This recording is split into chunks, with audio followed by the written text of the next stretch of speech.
It was exactly 9 a.m. on April 1st, 2024, when 19-year-old Sade Robinson stepped out of her apartment door. She looked radiant, alive, and full of a glow that her mother, Sheena, could recognize from a mile away.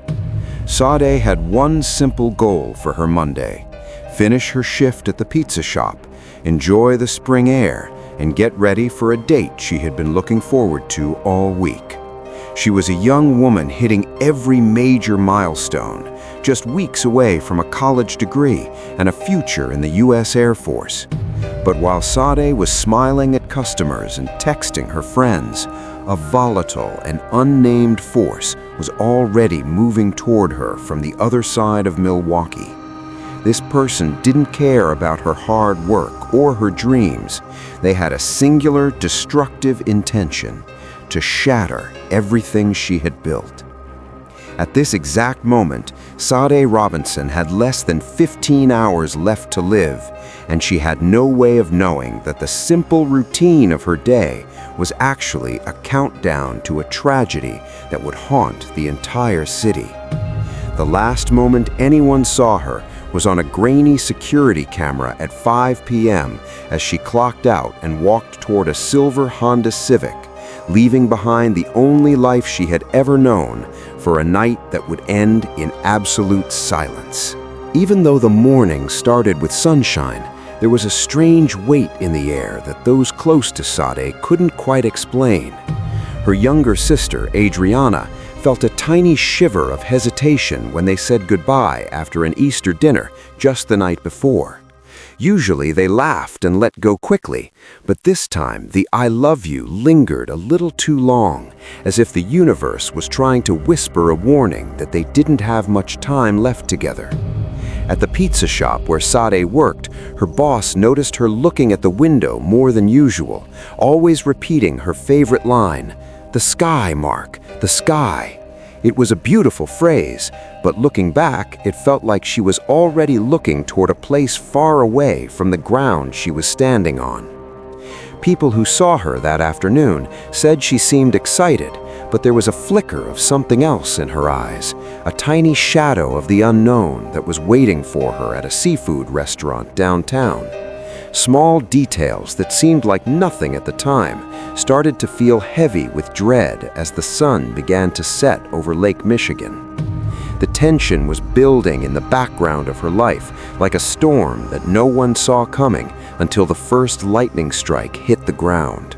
To understand why this case broke the heart of an entire community, you first have to understand exactly who Sade Robinson was at 19 years old. She wasn't just a college student. She was a girl who turned every single hardship in her life into a stepping stone to get higher. Growing up wasn't easy for her, especially since she dealt with hearing problems as a child that required surgery and years of speech therapy to fix. But Sade never complained. She just learned, worked harder, and kept moving forward until she was working 2 jobs while carrying a full-time schedule at Milwaukee Area Technical College. Her co-workers adored her because she had a heart of gold, often taking leftover pizza at the end of the night and handing it out to unhoused people standing outside the restaurant without saying a word to anyone. She had saved up her own money to rent a beautiful apartment and buy a car all on her own, showing her sister Adriana that a young black woman could be independent and successful through pure grit.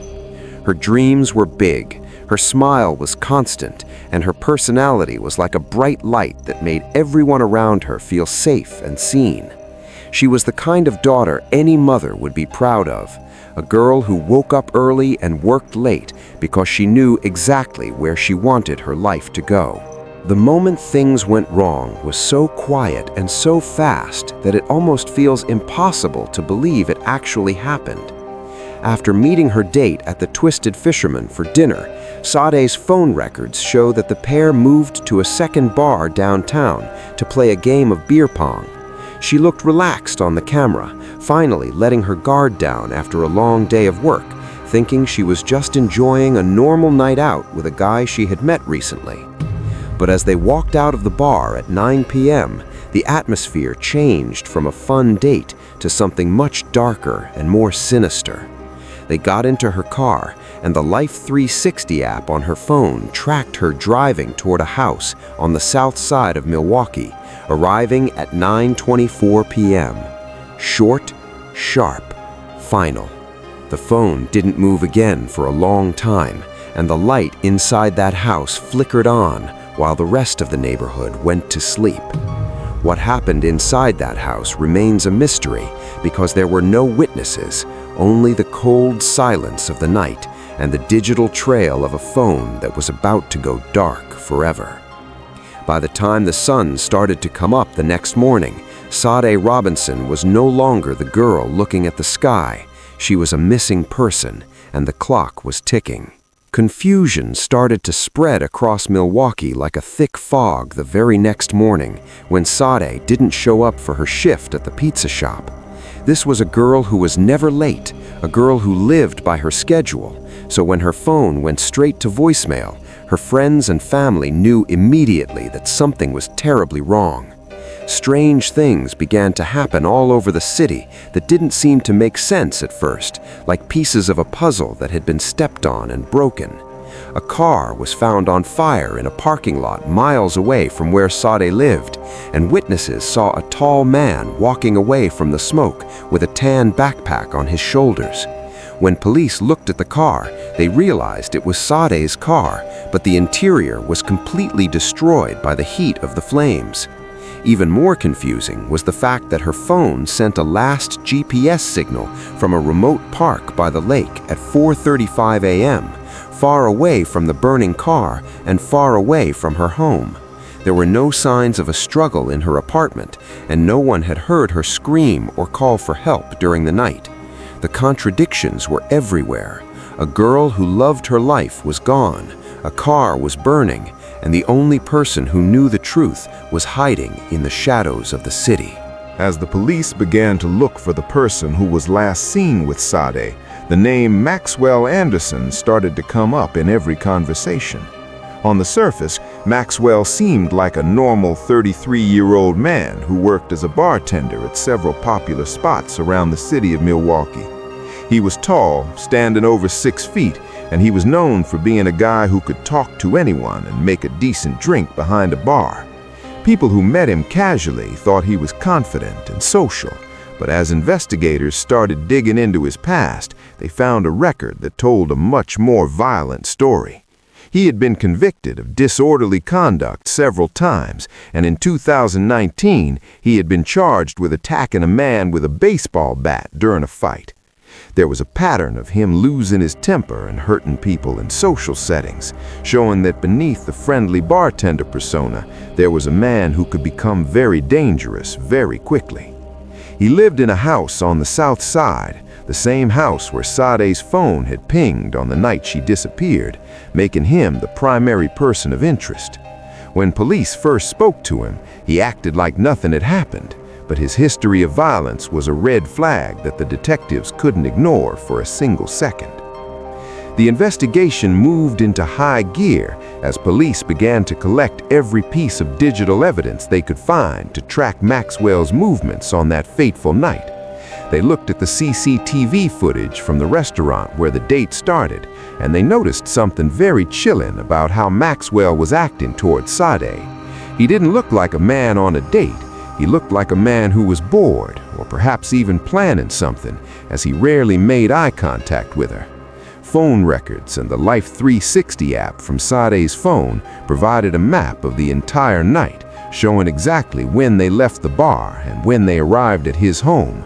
But then, investigators discovered something shocking on a neighbor's security camera that changed the entire direction of the case and made their skin crawl.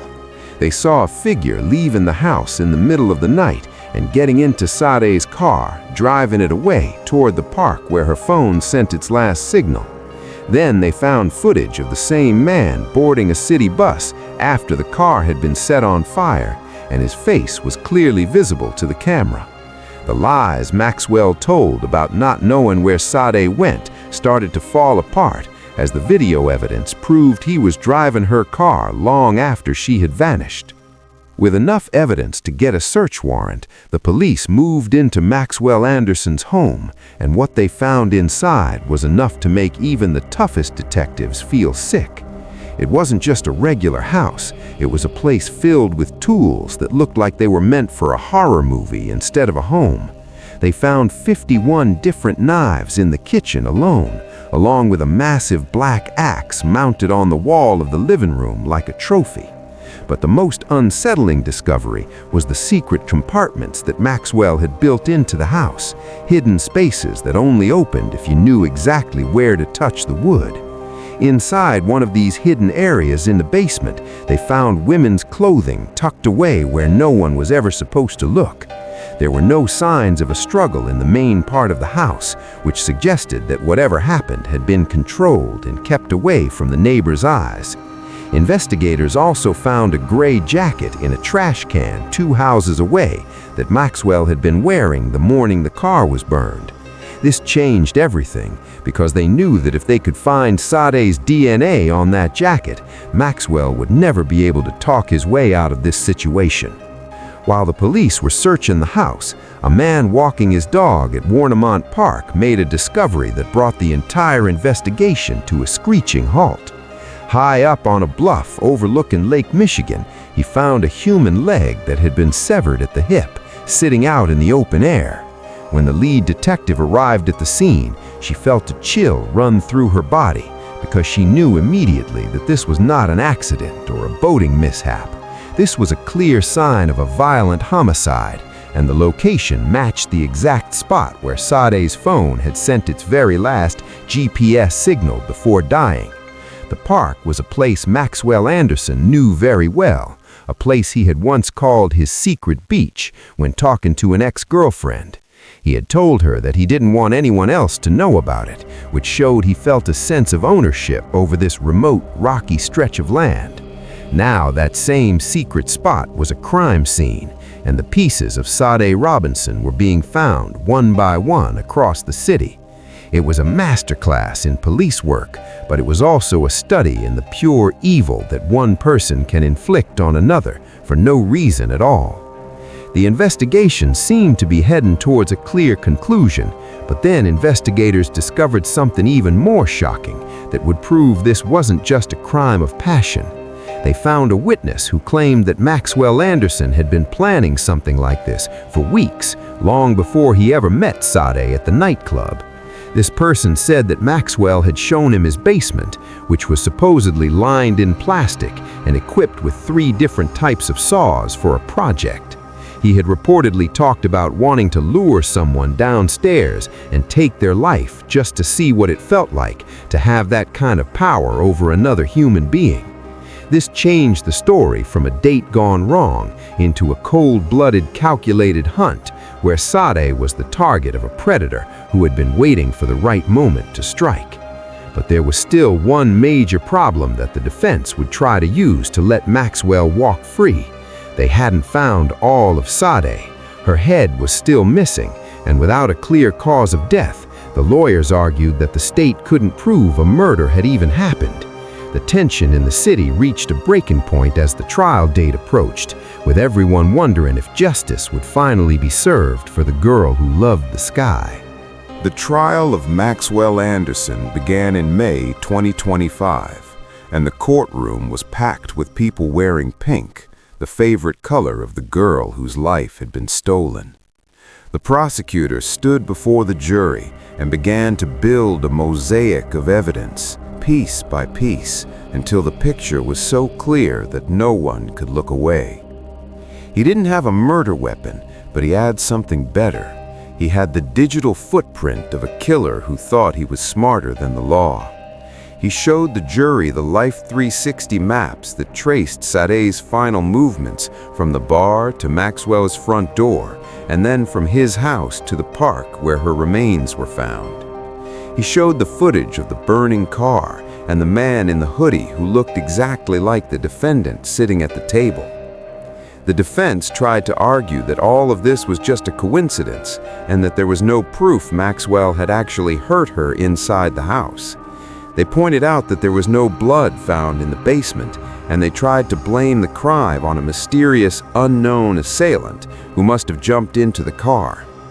But the prosecutor wasn't finished, and he saved the most devastating piece of evidence for the very end of his opening statement to make sure the jury understood the stakes.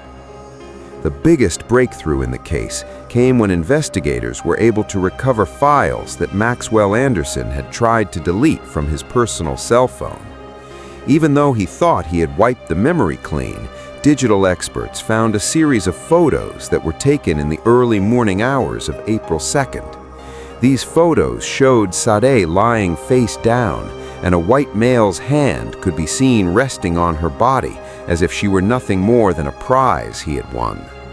The lead detective testified that in her expert opinion, Sade was already deceased when those photos were taken, and the images were meant to be trophies for the killer to look at later. When these photos were shown on the large screen in the courtroom, the silence was so heavy you could hear a pin drop on the carpeted floor. Sade's mother had to look away, and the jurors looked at Maxwell with a mixture of horror and disgust that told everyone exactly how they were feeling. There was no way to explain why a man would have photos of a dead girl on his phone if he wasn't the one responsible for her being in that state. This was the moment the case truly cracked wide open, and the unknown assailant theory the defense was using started to look like a desperate lie. Another major piece of evidence that the jury couldn't ignore was the physical layout of the crime scene inside Sade's burned-out Honda Civic. The lead detective had performed a test using an identical car model and a police officer who was the same height as Sade to see if she could have been the last person to drive it.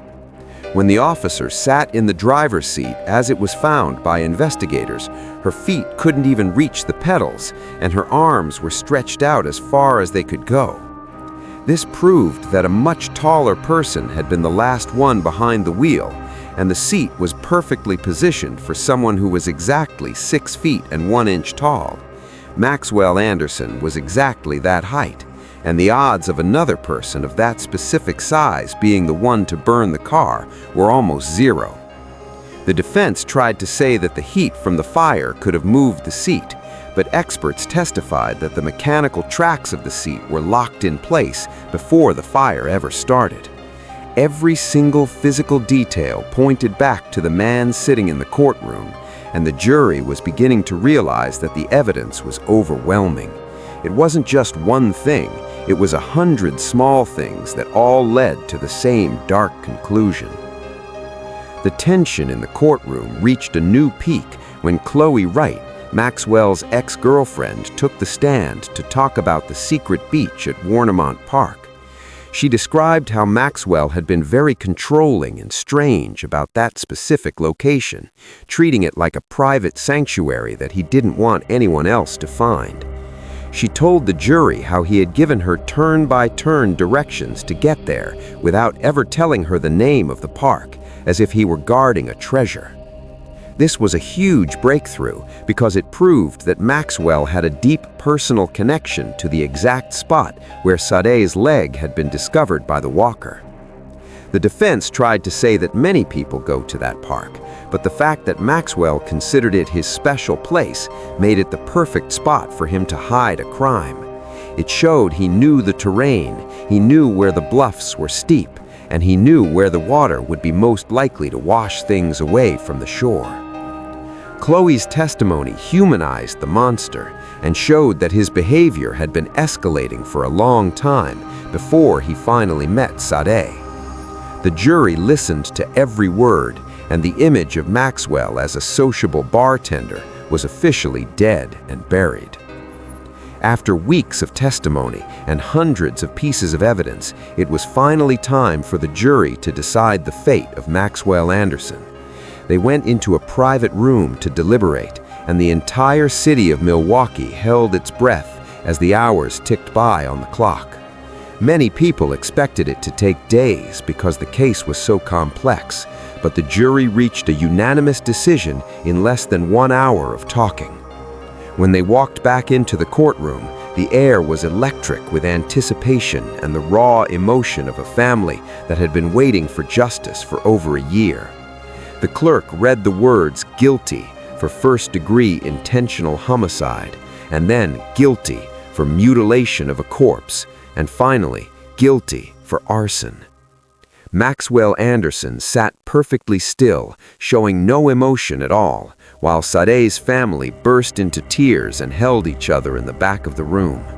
The truth had finally come out, and the man who tried to scatter a young woman's life like trash was going to spend the rest of his life behind bars. Justice was served, but the cost was a life that could never be replaced, and a story that was still missing its most important final chapter. 2 months after the verdict, the courtroom gathered one last time for the sentencing phase, where the judge would decide how many years Maxwell would spend in prison. Sade's mother, Sheena, walked to the front of the room wearing pink eyeliner and a look of incredible strength that silenced everyone in the gallery.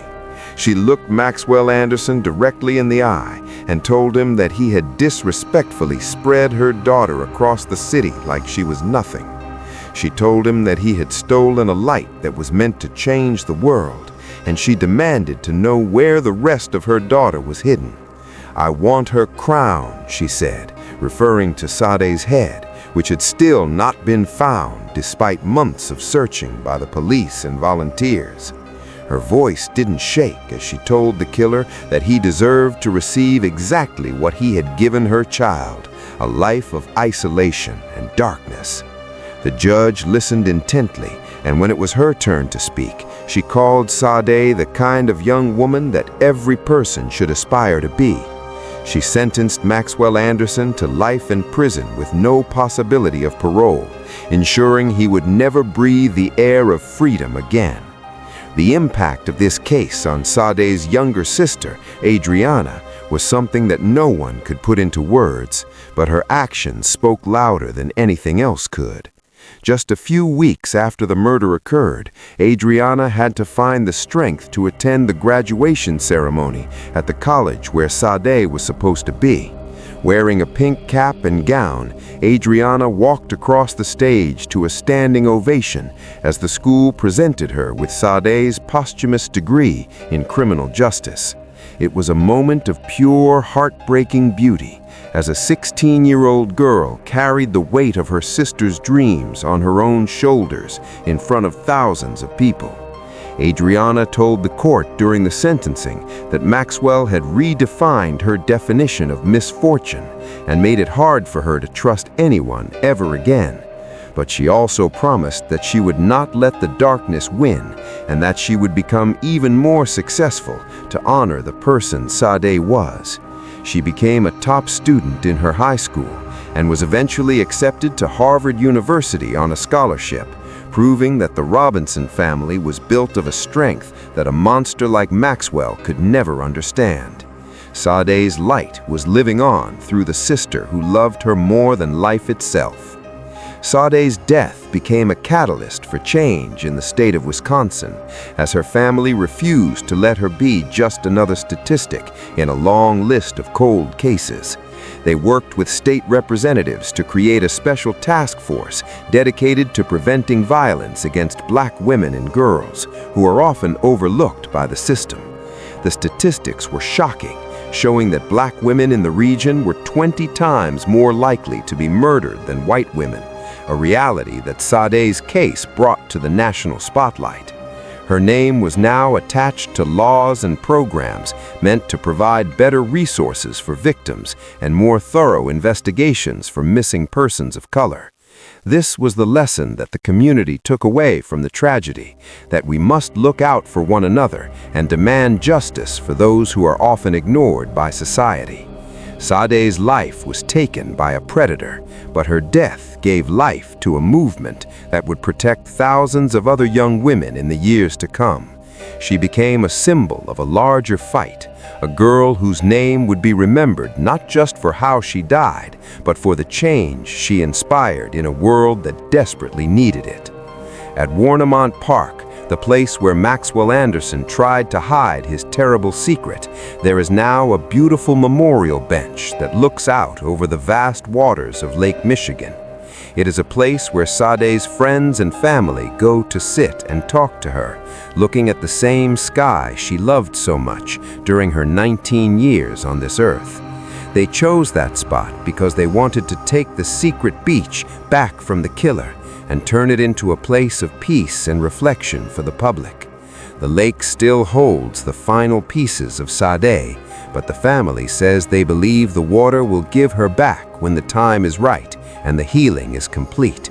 Until then, the bench serves as a reminder that a shining light was stolen from the world, but the darkness could never fully extinguish the memory of her smile. People leave flowers and pink ribbons there every week, ensuring that any stranger who walks by will stop and wonder about the girl who was exactly where she was supposed to be. It is a place of quiet power, a place where the wind whispers her name and the waves carry her spirit to every corner of the city she tried to make better. As we look back on the story of Sade Robinson, we are left with a reflection on how fragile life can be and how important it is to cherish the people we love while they are here. Sade did everything right. She worked hard, she looked after her sister, and she was a kind soul who gave her last slice of pizza to someone in need. Her story is a reminder that evil exists in the world, but it is also a reminder that the love of a family and the strength of a community can overcome even the darkest of deeds. We must never forget the girl who told her boss to look at the sky, because her spirit is still up there, watching over the people she loved and the sister she inspired to reach for greatness. If you were moved by Sade's story and the incredible strength of the Robinson family, please consider hitting the like button and subscribing to Trem Crime Zone so we can keep sharing these stories. Every like helps us reach more people and ensures that victims like Sade are never forgotten and their names are never silenced by the passage of time. Thank you for being here with us today to honor a life that was truly one in a million.